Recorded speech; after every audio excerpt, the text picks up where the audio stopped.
Wow. Yep. Wow. There we go. Wow. We are live. What's it been? Years?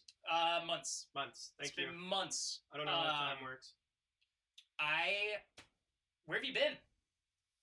When did we do the last one? I don't know. I've been all over.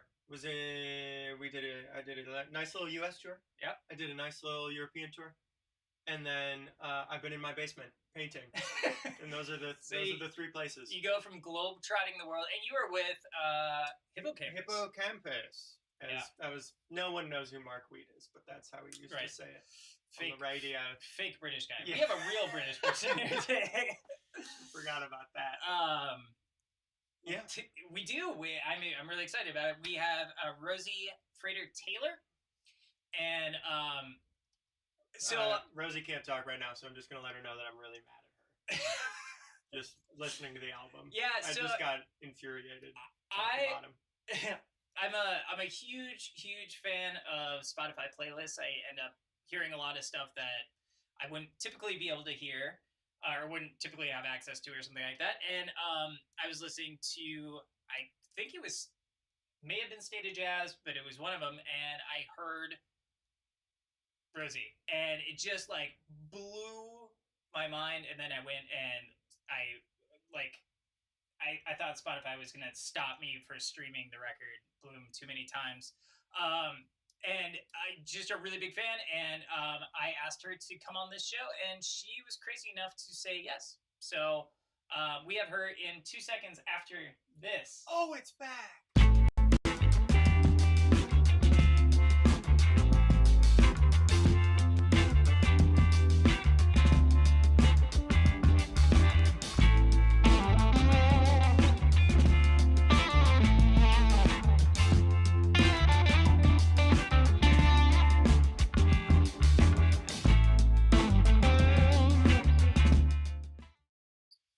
Wow. We did it. We did it. I didn't think we were going to be able to do that. Without a hitch.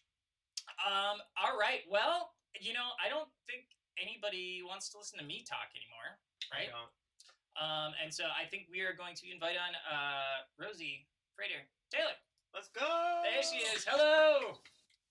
Hey. How are you? I'm good. I'm awake. Yeah. That is impressive. It's very late in London right now. Are you in London proper, or are you outside of London?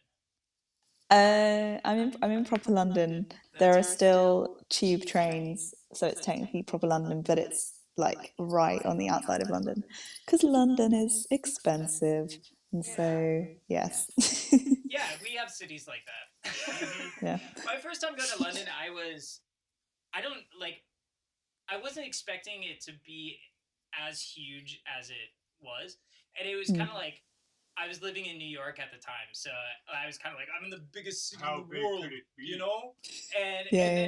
then I got to London. I was like, this is a little bit bigger. It's a little bit bigger than what I got going back in Brooklyn. But yeah, no. And you just played a legendary venue for guitarists in London, and that was Ronnie Scott's. I did indeed, yeah. It's funny because I've been going to Ronnie's like for years. Like when I was at uni, they don't really do them so much now, but they like obviously have like the late jams every night of the week, or they did when I was at uni.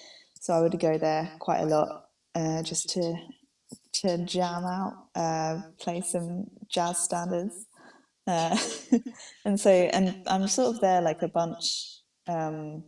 Just watching shows and stuff, because I guess it is basically on my doorstep. So it's funny that it is technically a legendary venue, but I go there all the time. we feel that way about First Ave is in our town, and that was in the Purple Rain movie, and like it was kind of Prince made it pretty famous, and it's and people think of it. When I talk to people about being from Minneapolis, they're like, "Oh, First Ave, you ever go there? Played? What's it It's like?" Yeah, I passed out in the bathroom. Yeah,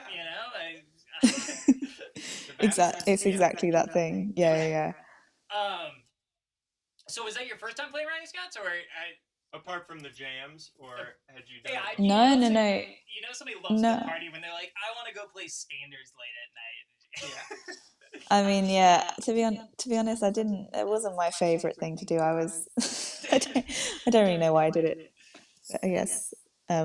Sorry, my cat is over here, and he's awoken from his slumber. Bring him in. Let's meet He may come. He'll crawl across. Come on. We Oh, had come on. we had Richard Fortas from Guns N' Roses on the show, and I had my 2 pugs here with me, and so Richard was like, "Oh, amazing! Come on." He was like, "Oh, is this a pet party?" And then he like gathered all the cats in his house, which is a lot. Oh, hello. I just remember the one time that he went to answer a question, and all you saw it just went black. Yeah. I mean, this is. Who is this? Oh, he's Augustus. Augustus the cat. Augustus. Yes. Is this like a emperor reference, like a Roman Empire reference, or more of a Charlie and the Chocolate Factory?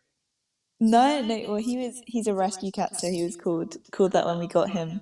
But we call him like Augie, like for short. And it just suits him. He's got a regal demeanor. I like that. Yeah, regal demeanor. Yeah, very, very spoiled, attention-seeking kind of vibes. Sorry, massive tangent from whatever you were asking me. That is what the show That's is. exactly what the show's about. We take we say fuck that topic. Yeah. Let's go. So, well, you talked about going to university. You are you're a composition or performance grad?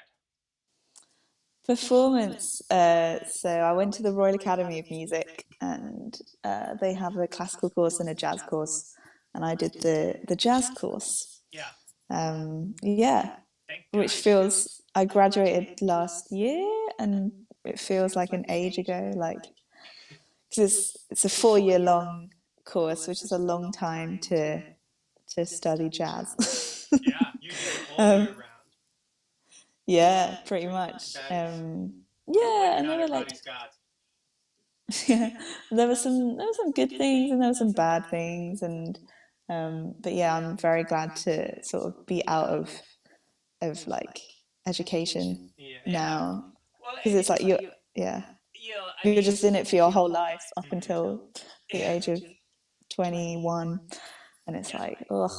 From personal experience, the thing that I experienced with friends leaving, who have left music school, there's a faction of them that leave music school and they're all about the numbers and theory, and they're the ones. It's a very educational experience for them. Music, continues to be. And then they're the ones who are just like, yeah, I got some cool tricks, but like I'm gonna keep doing my thing.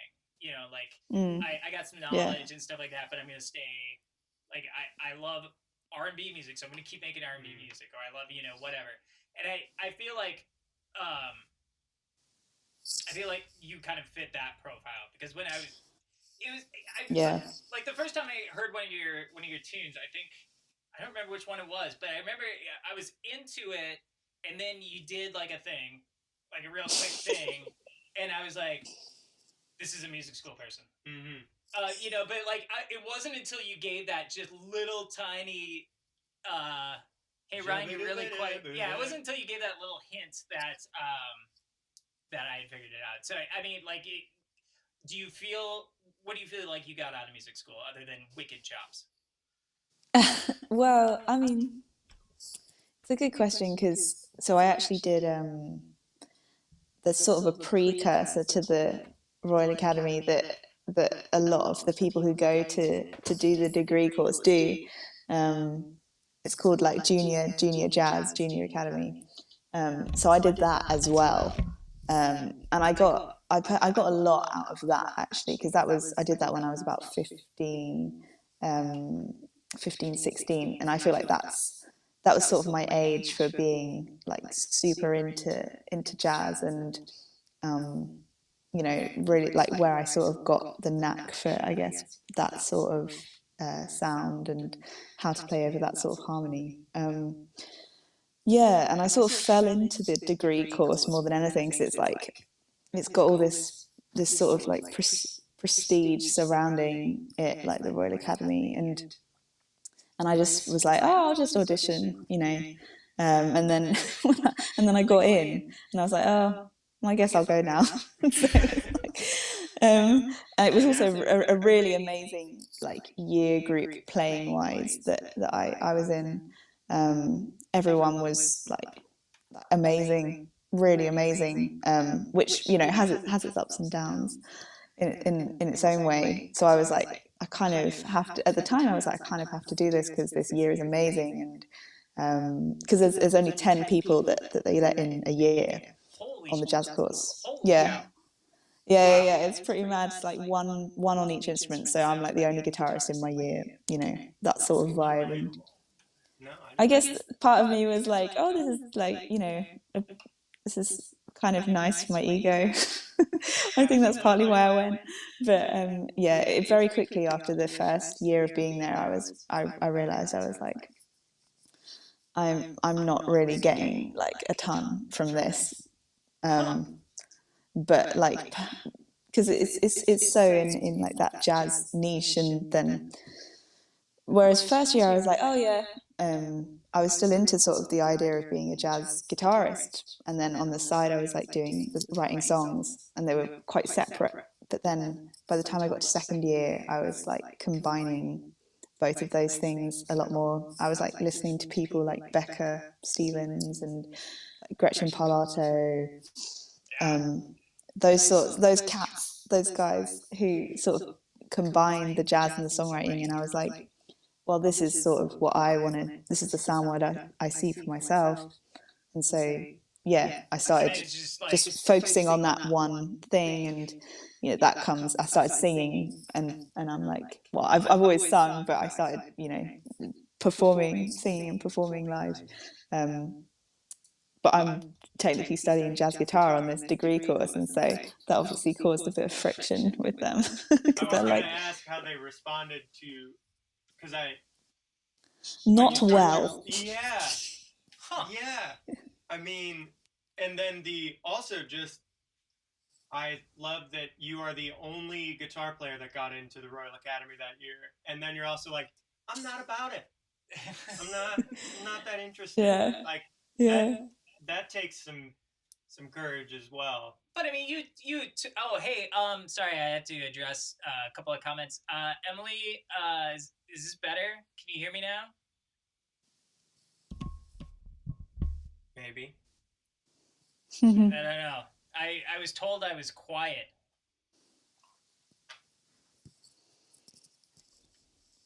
Who's to say? Yeah. I'm also just a very loud person. That's I've been working on that. It's open to interpretation. Yeah. But I mean, you obviously took something away. Mm-hmm. You know, like. Yeah. I mean. Yeah, no, for sure. I mean, or you're telling us that you were a fucking wicked guitar player and songwriter before you went in there and you ignored everything and you walked out the exact same person. Or third option, I hope they're not listening, Royal Academy, take it from Rosie, terrible school. I mean, it's funny because like since I left, like I was for a while I was quite subtle about how I felt about the academy, but now I'm just like, nah, I'm not even like trying to hide it anymore. How I felt about that degree course. I know. At some point, the prestige schools just become the best of the best are applying, and if they're already the best of the best, the school doesn't exactly do anything. I mean, this is exactly the idea. Like the premise of this is you have to be such a level to get in, and then when you get in, it's like, I mean, we would spend so much time doing like free jazz, and I'm like, this isn't, you know, really like niche kinds of music. The songwriter in you is lighting themselves on fire. I was. They did not. I don't think they liked me very much. I was a bit of a difficult woman. I once made a statement that "Bitches Brew" is the worst Miles Davis record, and I said it in a room, and everybody went.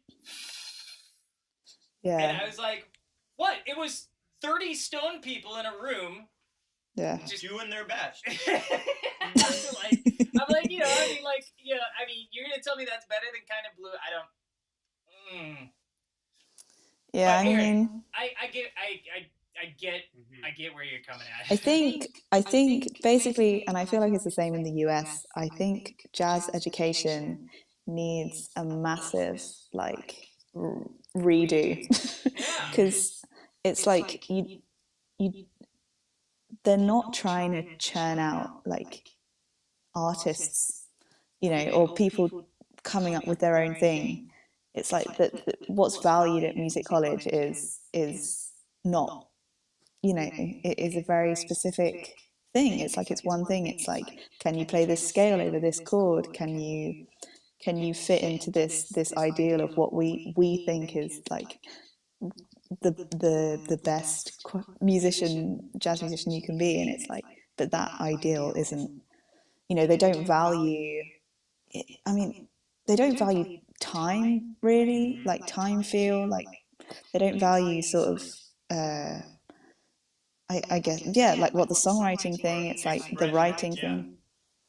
I mean, to be fair, there was I have to say, like, I had a great composition teacher at RAM called Pete Churchill.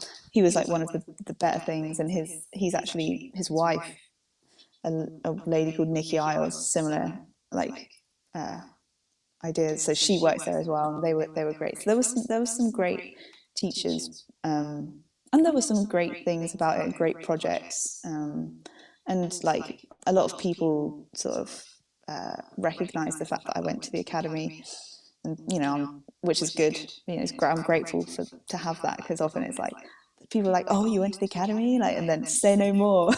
Yeah. And it's like this sort of Except, immediate like, degree of trust here in that the they U.S., have in me. that's Berkeley, and if somebody's like, "I went to Berkeley," like, cool, you're an asshole. Yeah. Yeah, pretty I'm much. if you're watching this and you're a Berkeley grad, I'm totally Log joking. off. I'm totally joking. Log I'm off. totally joking. Log off. I love your Berkeley school. people. I didn't get accepted into your school, and I had to go to a state school here. So okay. Yeah. But ooh. I think just the I mean, I like the concept of jazz education as a whole. Like I think it's really really great to go back and learn from people who came before us and kind of what they had developed and stuff like that. But sometimes I feel like a lot of conversations revolving jazz can get really really heady and really and I like at times I want to like stand up and be like, you know, like you can be in this deep discussion about Thelonious Monk and, you know, like his whatever, you know, and like and going into really really deep discussion about it using huge words and all kinds of stuff, and I want to be like, dude, he was probably strung out on heroin and not thinking about any of that stuff. He was just playing like what he was feeling. Yeah. Do you like the song? Yeah. Yeah, you know, like I also I remember seeing an interview with Wynton Marsalis about, and it was these two just the whitest jazz guys ever, like Jens Larson white jazz. Sorry, I love that guy. He's my favorite, but I think he's watching. He's not. He's definitely not watching. But oh shit. They were talking about Wynton's time touring with the Grateful Dead, and they were like, "That must have been the easiest thing you've ever done in your life." Like, oh God, Augustus. He's got opinions about Thelonious. Yeah, he doesn't. Really belittling when Marsalis having, you know, played with the Dead and stuff like that, and Marsalis was like, actually, that was really hard. Like, and like, you know, like there, you know, it was all, you know, the improvisation is, you know, in fact crazier and stuff like that. But it's the jazz elite. I understand what you're saying about the jazz elites. Yeah. So what do you say? Yeah. What do you say you do? I mean, like, I've heard you called a folk musician. I've heard you called a jazz folk musician. I've heard you called a jazz folk musician. I've heard you called blonde, strawberry blonde. Sorry, this is actually a nightmare. My cat is trying to escape. Okay, no, I can talk. Yeah, you go do that, and I'll go on. No, well, okay. Yeah, I just like.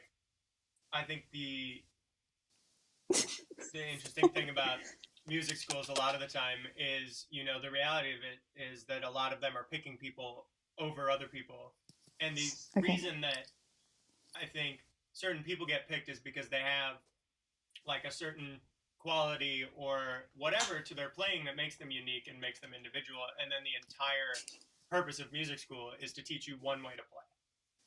Or one way to do that. Okay, one second. Yeah, you're doing fine. Okay. But then, you got to think about you got to think about like I was recently thinking about Domi, because JD Beck and Domi are now trickling out singles from this new record. Mm-hmm. And if you want to listen to something that will just scramble your brain, go listen to JD Beck and Domi. That'll do it. But Domi is one of those stories where Berklee wanted her, and she was like, I can't afford to go to Berklee. No. Mm-hmm. And they were like, oh, I guess we found $60,000 in an apartment for you here. But Domi is definitely doing her own thing. Yeah. And then thinking of what's Mono Neon, like he's a Berklee dude, and they let him go through the whole thing playing his bass upside down. Yeah. So maybe they're, but they're also not Royal. Nobody calls it the Royal Berklee Academy. So they should.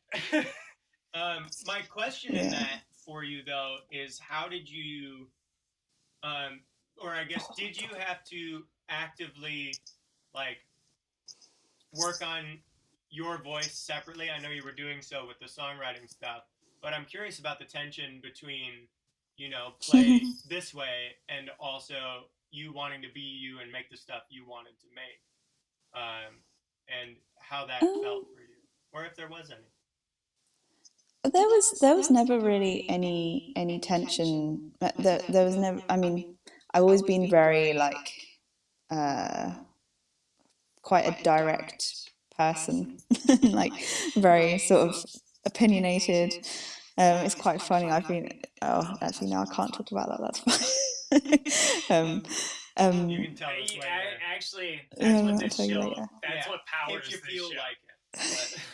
I've been I've been told that I'm difficult to work with, and I'm pretty sure it's because I just basically know what I want, and I know what my sound is, and I've always sort of like worked on my own music, so the record is like self-produced. Is it? And she did the first one on Cubase. Yeah, the record is self-produced, and so like I play everything on it. So I know how I want it to sound, and when that sort of dynamic is you played it when I'm. You played everything on Bloom? I played all the guitars. I didn't play all the instruments. Okay. So I didn't play everything. but you tracked it and mixed it and everything? Yeah, I tracked it. I mixed half of it, but yeah. So you're 21. How, are you 23? I know I'm turning 23 now. I'm sorry, you're 23. Yeah. Holy smokes. Ryan's getting angrier and angrier as this interview goes on. Yeah. Sorry. That's awesome. Yeah. Thanks for tuning in, everybody. I think Ryan's done for the night. I guess, but the point I'm trying to make is like, I guess when you put that dynamic in with someone else, they're like, someone who knows what they want, especially a woman that knows what they want in that situation. You sometimes come out the other end with. Some guys have a hard time with that. Yeah, and if I would name them, but I'm not going to do that, and you would be quite shocked. Them out later. Please don't. It's a live show. What's we hear a lot about how hard it is being a woman working in like the pop music world and other media and stuff like that. But how is it being a female guitarist in the jazz world? Or in the guitar world. Yeah. Seriously. It's an interesting one. I mean, I don't feel like God, my cat, Oggy, calm down. He's like, he should be asleep. That's why that's what this is. He's up too. Everybody suffers. Yeah. That's what this show is suffering. Yeah, it is. It is. It's fine. Oh, okay. Right, I'm going to ignore him. It's. I think there's a lot of tokenism, and I feel like I feel like there's a very small pool of women in jazz, especially like really good players in jazz, and it's in some ways really that's put a lot of opportunities my way, because I am a woman and because like there's such a like thing for representation right now. So like even like the and I'm in two minds about it, because on the one hand I'm like, this is great, people are seeking to like have more women on their roster, like to sign more women, to have more women in their band. So that on the one hand it's great, but then on the other hand you have like people being put forward for opportunities that they're not necessarily ready for, which is an interesting one as well. Which, yeah, I get that. I don't know if you know what I mean, because it's like, no, I do. I mean, yeah, that happens in general though too. yeah, I know that there are people who are in humongous bands who are just a good hang. Like, so I mean, like there is that kind of thing happens, but I absolutely get what you're talking about. Yeah, but more than anything, like it doesn't. I never really think about it. That's cool. And I mean, yeah, it sounds like you've and I do think it's because like I feel like there's a big trend of so the women who end up in the sort of stereotypically male, playing male instruments or in stereotypically male dominated genres often have musical parents. So like that support system is coming from like a different place. So I guess like it's always been on the cards for me to be a professional musician and to do music. And obviously we were saying earlier, my dad like played on the record and he helped mix it, and he was in my band for a long time. And so that support network. That wasn't how that was meant to sound, but we gotta talk to him. Yeah. I know. I did eventually, and it was nothing to do with his playing. It was more to do with like I just can't have him on tour with me. Yeah, that's fair. Like, so yeah, so you do the Benson thing, you do the George Benson thing. And one night when I was listening to your record, I probably thought about it way too much. But I had wondered if, I mean, like either you're just either you're a big George Benson fan, or you just you like that sound. But I had also wondered if there was a way, like if there was intentionally a means of putting a very feminine quality on what has been a male dominated kind of instrument. I think that was never intentional, but it's something that I have thought about a lot. Sort of the sort like how we're sort of lacking a whole sound in music, I guess, in guitar playing, in like music production, pop production. We're sort of lacking that whole, the way that women sound doing that, because it will be different to the way men sound doing that. Right.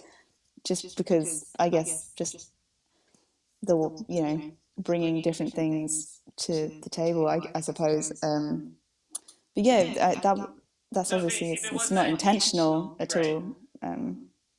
It's nothing that I do is really that sort of thought out necessarily. I try and be very intuitive, and I think that's what's great about guitar. is that you don't have to, like, the theory doesn't have to come first. You know, the playing can come first. Yeah. So yeah. So to answer my question, you just heard George Benson one day and you're like, that's cool, I want to do that. It was actually, to be fair, credit to my dad. Like he was like, he encouraged that. He was like, you should keep doing that. Like I was think I maybe sang a line or something, and he was like, you should keep doing that. That sounds really cool. And so yeah, he was a big. And you still fired him. You still fired him. I know, it's terrible. There is something magical that happens though. Yeah.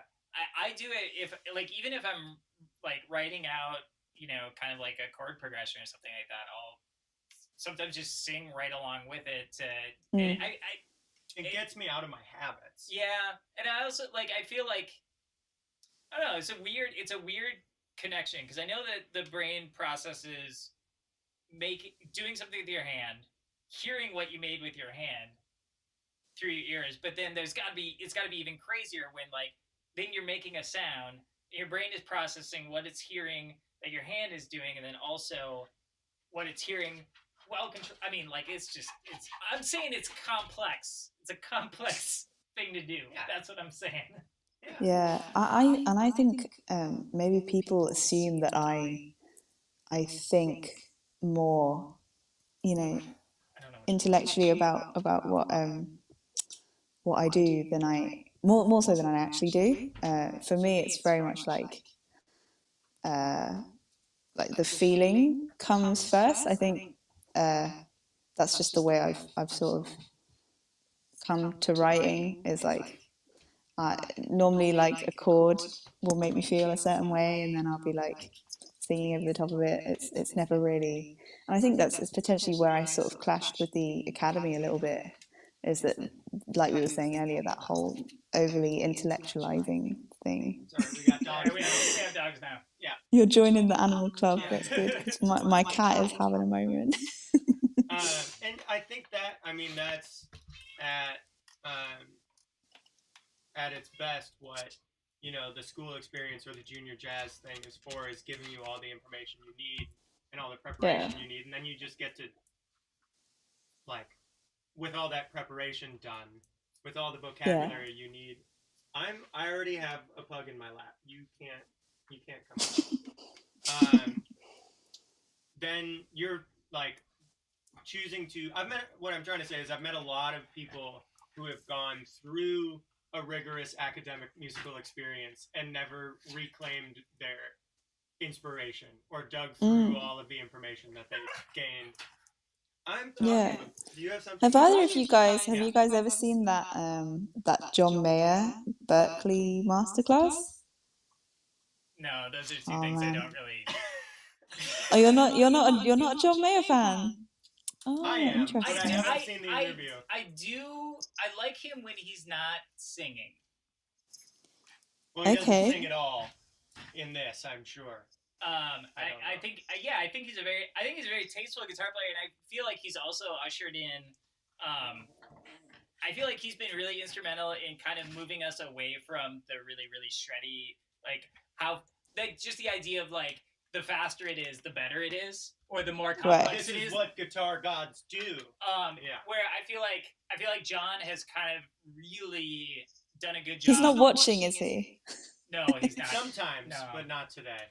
I think John has done a really good job of, like, kind of bringing back the idea of feel and the idea of, like, articulation, and because he plays with his fingers. He does, like, a lot of really cool. I mean, he can make 5 notes do a ton, you know, just by making it sound really good, you know, and you know, like, he's always running up to the 6, and that makes everybody feel good, and, you know, like, he's a great. And so I respect him for that, but then he sings, and then I'm like, oh my gosh, get that pork chop out of your throat. What do you think your body's a wonderland? Cough, John, cough. For me, there's like there's worse singers. There's singers that actually genuinely make me mad, and he's not one of them. Keep asking names. Let it Please don't have. You really don't. No, I can't. When I Oh ask you God, that, can you I'm imagine? not actually wanting you to. But you were talking about a class he did for Berkeley. Yeah, it's just something you said made me think of it, like the information versus inspiration thing. You know, for as much as like you know, as his voice is an acquired taste, you know, maybe he's a very good speaker and like very. I think because he enjoys the sound of his own voice so much, to be honest. But in the best way possible, in my opinion. I think I go back to that class a lot. If you just type it in on YouTube, it's really good. The way it's just, you should probably just check it out. It's really cool. We're gonna I stop watch it a bunch. Yeah, we're gonna take a break. Up on the channel. We'll check in with you in 2 hours. We're gonna live stream it here. But you really realize what a great guitar player he is, like just watching the class and, like you say, the time feel thing, and a lot of that writing on like the first few albums, especially the guitar parts, really great in my opinion. I love like Neon is such a great song. Yeah, that's the one that springs to mind. And also the live album as well. Is that the Run Through the Halls? No, that's the one with the slap acoustic part. Scream at the Yeah. top of my lungs. No. It's that live album is fantastic. That is some live album. Yeah, excellent guitar playing. Does he ever play those old classics? Your Body's a Wonderland and I sure hope so. Yeah, he does. I haven't seen him live recently. Saw him in Denver in like 2009. Great show. Steve and Pino were on the gig. Can't beat him. Pino was playing? Yeah. Jeez. I know. All right, so let's do some rapid fire questions. Oh. Which means I have to think of them. Sorry, I was just checking my battery. What mics did you use on your record? I don't know. Okay. Just one that I stole from my dad. It's a condenser mic. Can't remember what it's called. Okay. Yeah, pretty cheap, like 200 quid. Basically, it just works for my voice. So I just used it on everything. A really nice preamp after that? No. Just straight into what? Into my Focusrite Rosie, interface. this is the best thing gear nerds could ever hear. Okay. Was it Focusrite? Was it a 2i2? Yeah, just like a pretty old one as well. Yeah. I love this. You recorded a record with an unnamed condenser mic. Yeah. A Focusrite 2i2. I'm guessing in the room you're in. Into Cubase. No, in my bedroom. Well, no. So yeah, actually, half of it was into Cubase, half of it I then had to go graduate to Pro Tools halfway through. Congratulations. and you're 23 years. Yeah. You okay? All right. And she plays a Les Paul Studio. What guitar players are you listening to right now? Oh my god, what a question. How am I meant to answer this without looking at my Spotify? You can look at your Spotify.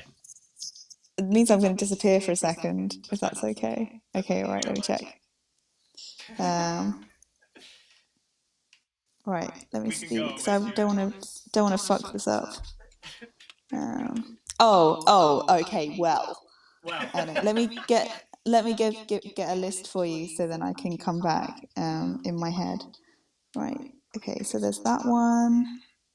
There's that one as well. I'll check our Spotify. Mine's just Sleep Study. You make the dumbest noises. Okay. I mean, I don't listen to too many. Oh, actually. Okay, right. I'm gonna stop it there because otherwise I'm. All right. Hold on. What am I doing? What have you done? All right. Where is she? There she is. All right, we're ready for you. Oh. She went silent. Yeah. Did we do that? Goose that game, boys. It's goosed. I think. We goosing, baby. I think I need to go into a different pre. Yeah. Rosie, we still can't hear ya. I don't know.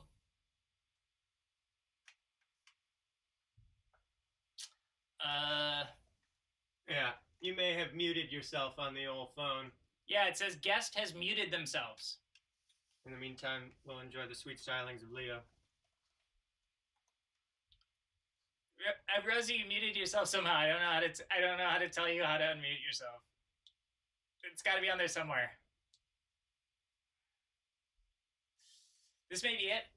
Could be it. This may be how we go out. I actually think Ryan got so mad at you for using one microphone into a Focusrite that he muted you and he's not.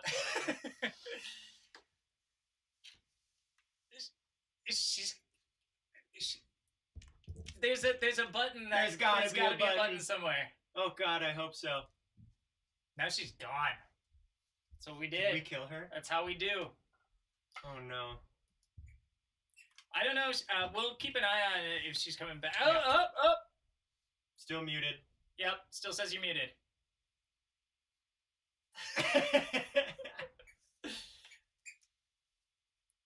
Okay, she's disconnecting and reconnecting. I think. Well, smart move. How are we doing on time? Oh, we got time to troubleshoot. We got a couple of minutes. Mm-hmm. Okay. Well, I'm hearing that. Get on in here.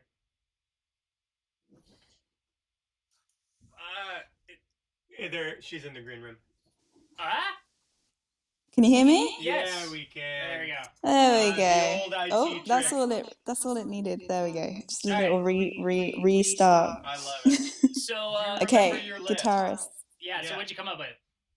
Okay, Madison Cunningham is. Were you just touring with Madison, or are you about to? Yeah. I just did a week with her, supporting her in the UK. Oh my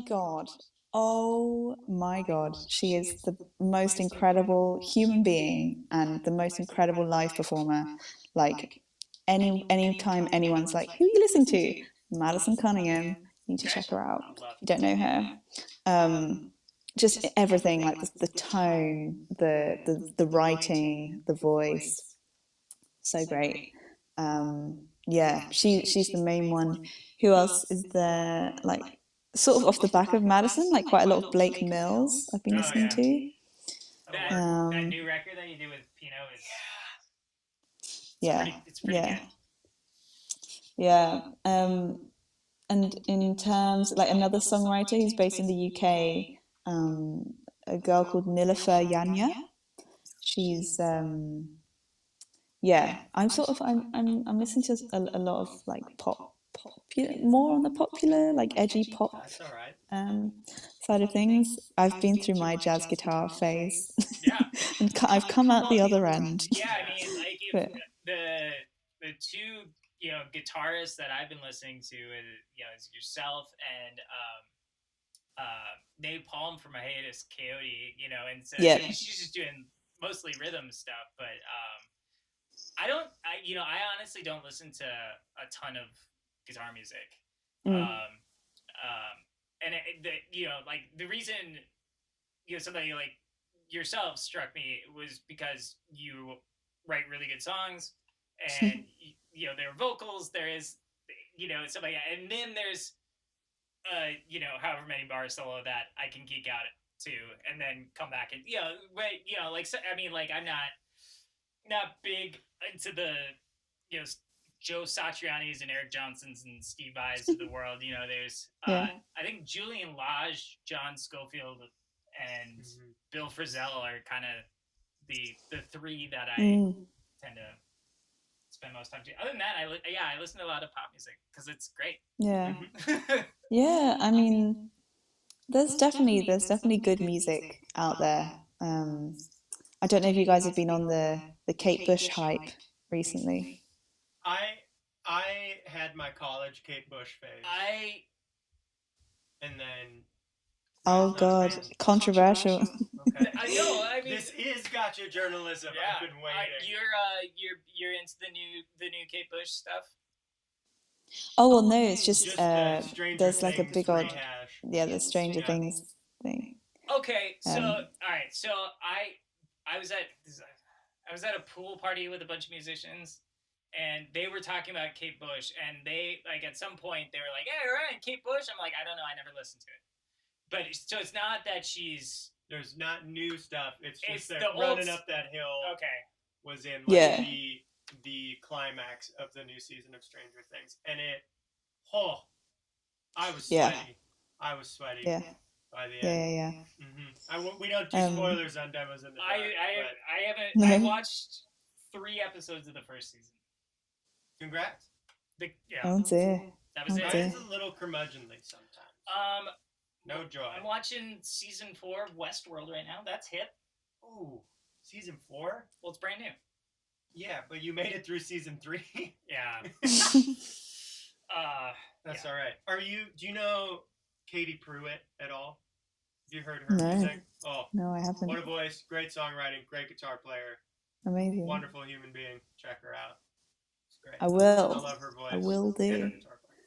Yeah, okay. I could do this all day. Yeah. So I'm glad to hear it because some people are like, please stop. So no more conversations about your recording process. You are playing a Les Paul Studio Live right now. Well, yes, that's one of the main ones that I use, but I've also, funnily enough, I'm using a Supro. Yeah. Which is like it was like a discontinued model now. I can't remember exactly the name of the guitar. With the gold foils in it.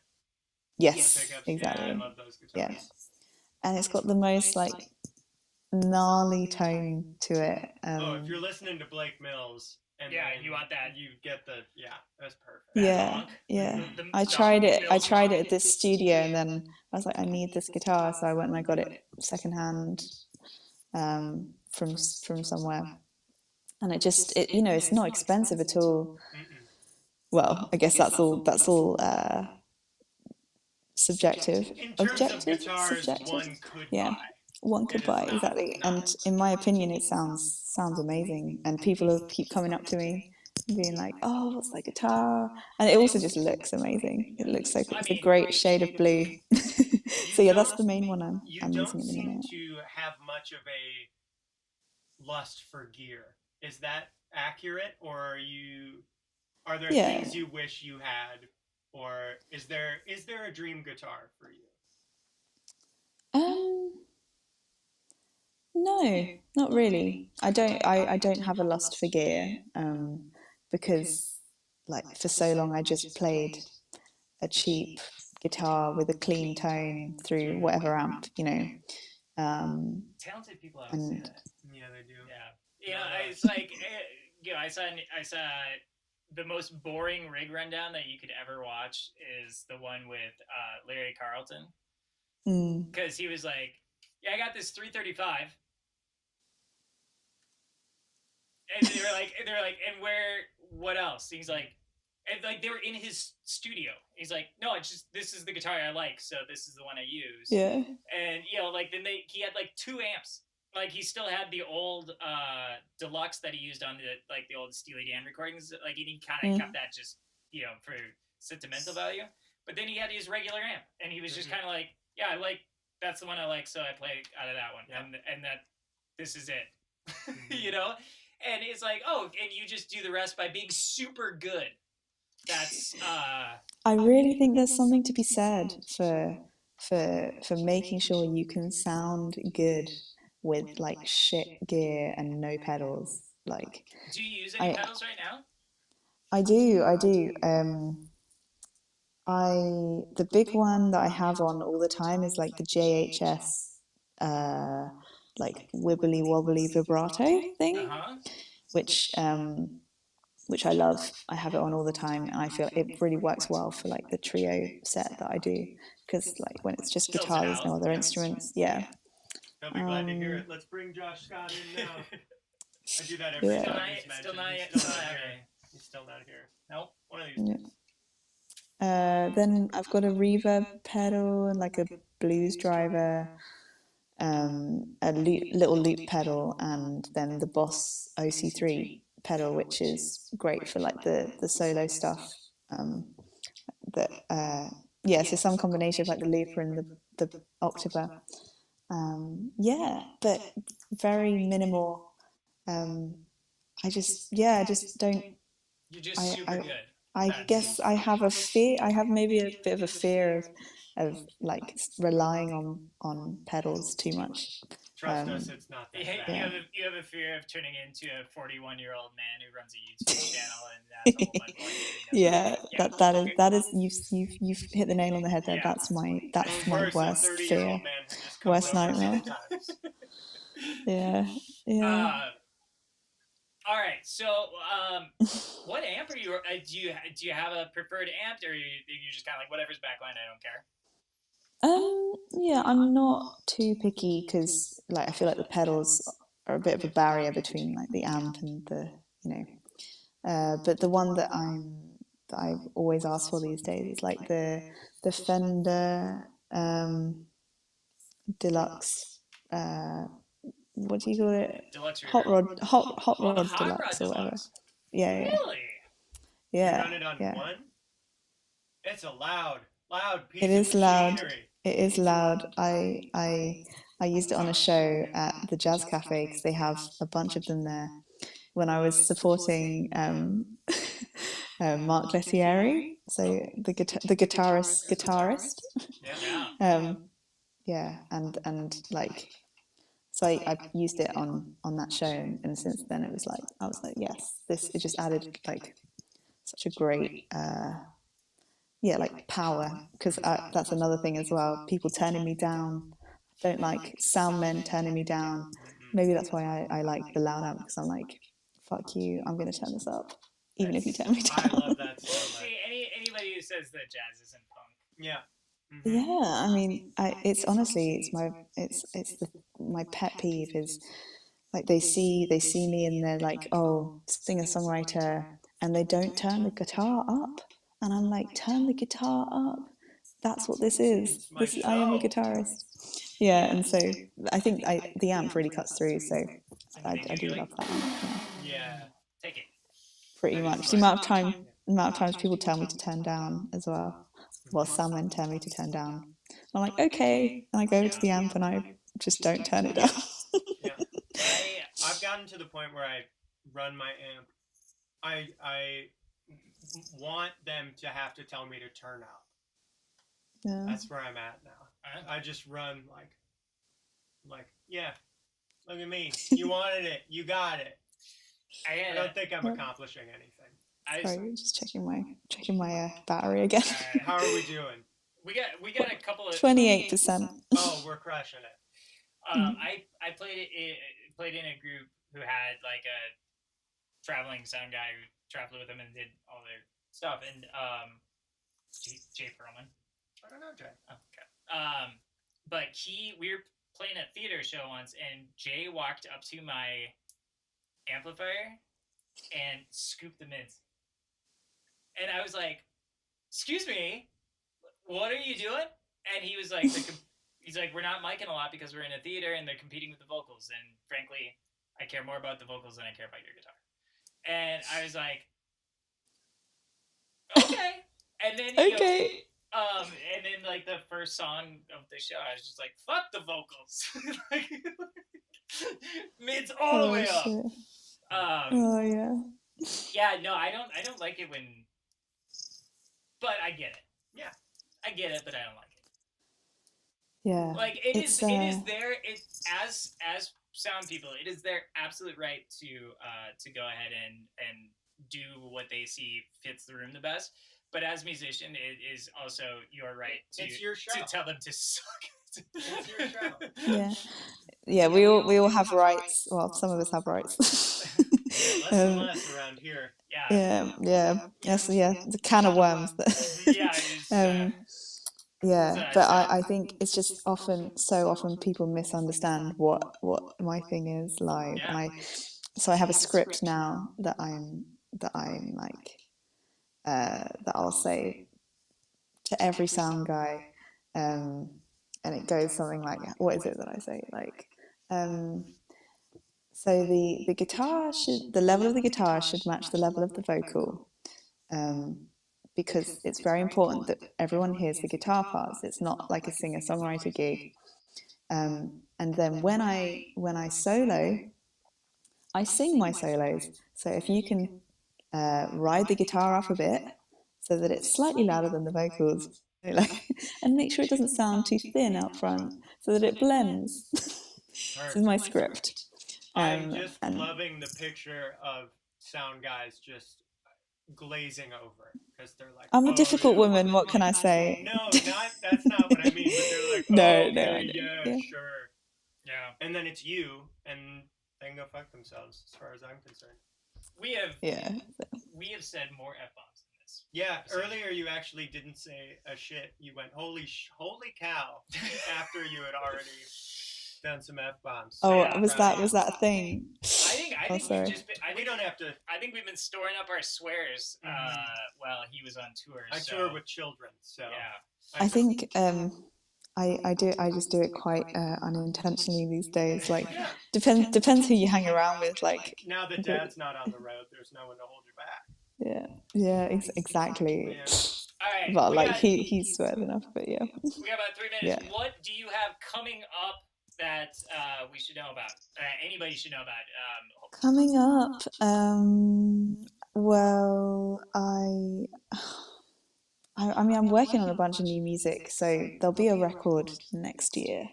But that's very much. Into Scarlett 2i2. This one she's just using a can with a string on it, straight to wax. This one is me going through the painful process of bringing other people on board into my into my world. So that'll be next year. I'm hopefully coming to the States actually in October, and I'm going to go to LA, maybe play a couple of showcases, and I guess there's no problem with me telling you this. It's not a huge thing, but I'm just recording a masterclass for pickup music. Oh, cool! Yeah. So it'll be I guess that's maybe something you might like to watch. I'll take it. Already a member. So. Yeah. Because otherwise, I'm just gonna keep sending you notes, being like, "Hey, how did you do that 1 minute?" Yeah. Remember that one thing you did? That was so cool. Okay, sorry. But it's sort of on like that what we were saying earlier. So I think the sort of general vibe is like on melodic soloing. Cool. So yeah. That's great. Did you ever watch? I think it was one of those. It might have been a different one. The Carlos Santana did one of those masterclass things. Oh no, not for pickup music. No, it was for masterclass, the brand. Okay, right? Yeah. So, don't watch it. Deal. Okay. But the whole I only watched it because somebody told me how terrible it was, and it was one of those like oh, this milk is sour, you gotta smell it kind of things, and I was like, yeah, I gotta watch this, and yeah, the whole thing is like about just finding your chakra and shit like that. Yeah. And like he doesn't teach any aspect of actual guitar playing in the whole thing. It's just like mastering your center, and a lot of music school kids could use that though, you know. To be honest, there is something to be said, isn't there, but yeah, you know, not everyone is a teacher, I guess. All right. Well, hey, you know what? Thank you for doing this. Thank you for staying up late to do this. Seriously. Thank you for making really incredible music that is inspiring to me and challenging to me. And, man, well, thanks so much for having me. Yeah, and thanks for pissing me off by being so incredibly talented. So we'd love to have you back sometime. Maybe we'll stay up late next time. Yep. Yeah, sounds like a plan. Thanks, Rosie. Right. Good luck. Bye. All right, bye-bye, guys. Bye. Dang. I know. She's awesome. Yeah. There are parts of that conversation that I was like, she's going there. Like talking, I mean, it was... And she's just really great. Mm-hmm. Something we didn't get to talk about is I think she has A levels in philosophy as well, which is top schooling in that. So she'll go there. She's a phenomenal player, phenomenal person, phenomenal mic collection. Yeah, I mean, if you ever need any. Yeah, so Jesse from Manly and 29 Pedals and I were working on building. We want to do like $1,000 rigs, $1,000 recording rigs, and we're having a hard time with it. Not anymore. And this record, you know, that I listened to a lot was recorded on about, you know, between under $1,000 worth of gear. Absolutely. Sure. So talent is that's what you got to buy. And if you're like me and you look for any excuse to not go out and make something that you want to make, now we don't have any. Yeah. So I guess we're doing it. We got some great shows coming up. We have Colleen Fazio of Fazio Electric. We have Christian from or not Christian. Why did I say Christian? We have Philippe from Carolina. Yep, not coming on anymore though. Yeah. Christian. Where did Christian come from? I don't know. Who else do we have? We got Charles. We got Charles from Silktone Amps and Pedals, and Justin Abernethy, who's a recluse. Yep. So the fact that we got him, it's going to be a show that's just an hour of us knocking on his door, pretty much. So thank you guys for watching. We are super glad to be back. Thank you for the comments. I'm sorry we didn't get to any of them.